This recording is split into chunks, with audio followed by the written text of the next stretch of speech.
ano eh, yung step na ginawa ko sa hagdanan. Pero ito na yung first floor. Dahil inula ko yung third floor pababa. Ito na yung last step na pagkatapos ko. Sabi, pangalawang patong na, pangalawang coat na may ginagawa ko na pangalawang coat.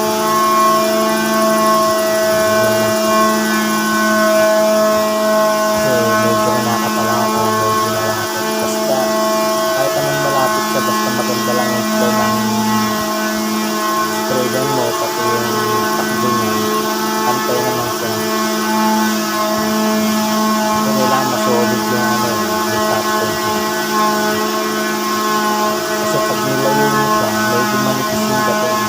Kasi hagdanan yun.